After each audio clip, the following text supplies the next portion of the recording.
তো বন্ধুরা চলে আসলাম আর একটা নতুন একটা ভিডিও নিয়ে আপনাদের মাঝে। তো আজকে আমি যাব ঢাকার আশুলিয়া থেকে হেমায়েতপুর কাজে। তো গ্যারেজ থেকে বের হয়ে গেলাম। বের হয়ে যাওয়ার পরে আমি গ্যারেজ থেকে রিক্সা নিলাম, নেওয়ার পরে গ্যারেজের সামনে থেকে তারপর আশুলিয়া স্ট্যান্ডে চলে আসলাম। তো এখান থেকে রিক্সায় নামার পরে আমি এই যে লেগুনাতে যাব। তো লেগুনাতে ওঠার পরে আমি চলে আসলাম হেমায়েতপুর। আসলে ঘুমিয়েছিলাম বলে ভিডিও দেখি, তারপরে একটা রয়্যাল বাসের ভিডিও নিলাম, দেখতে পারতেছেন। এরপরে আমরা এই যে ফ্যাক্টরি, এটা হচ্ছে মেট্রো রেল, ঢোকার জন্য একটু শুরু করলাম।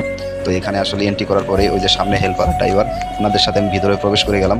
তো প্রবেশ করার পরে এখন আমরা আস্তে আস্তে সামনের দিকে আগায় যেতেছি। এটা প্রচণ্ড গরম, এত গরম এখানে ঢোকা অসম্ভব। মানে রাস্তাতে যে হেঁটে যাইতেছি এত যে কষ্ট হচ্ছে। তো দুনো পাশে দেখতে পাচ্ছেন শুধু বালু আর বালু।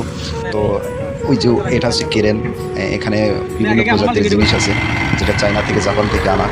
তো আসলে এখানে খুব রিক্সেরও কাজ করা হয়। তো এটা হচ্ছে আসলে জাপান প্রজেক্ট। তো এখানে মেট্রো রেল হবে। গরমে খুব অবস্থা খারাপ। তো যাই হোক, আমরা সামনের দিকে এগিয়ে যাইতেছি। গাড়িটা আছে, এটা আছে এসকেভেটার 7। তো এখানে যে ডাম্প ট্রাক বালু, ওই যে ড্রাইভাররা আগাই যাইতেছে। এত প্রচণ্ড পরিমাণ রোদ, তা কী বলবো ভাই। তো এখানে আমরা ঠিক 12:30টার দিকে ঢুকছি। তো এখানে আসলে আমরা একটা গ্রিজ বাকেট লাগানোর জন্য আসছি। তো আপনারা দেখতে পারতেছেন ওটা আছে কেরেন, সম্ভবত 35 টনের কেরেন।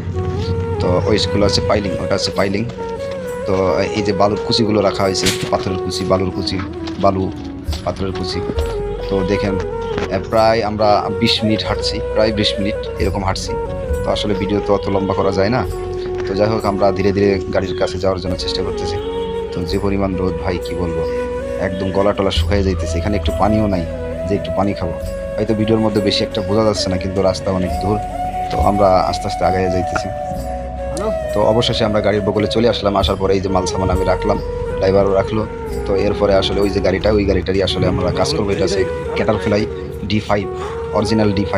তো এটার আসলে আমরা কাজ করব। তো আমরা ইউনিফর্ম পরছি। তো আমি আসলে তোয়া কোম্পানিতে আছি। তো এটা হচ্ছে মাস্টার বোস। তো এই পিনটা আসলে আমি বাড়ি দিয়ে ঘুরবো, চেনটা আউট করে ফেলবো। তো চেনটা আউট করার পরেই আমরা আসলে গ্রিজ বাকেটটা চেঞ্জ করবো।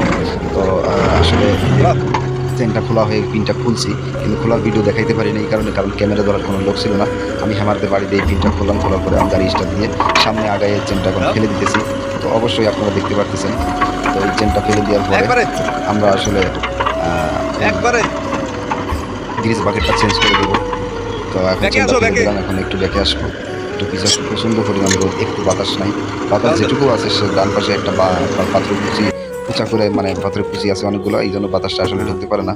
তো যাই হোক, এখন আমরা কভারটা সরিয়ে দিলাম, মাটিটা সাফ করতেছে হেল্পার।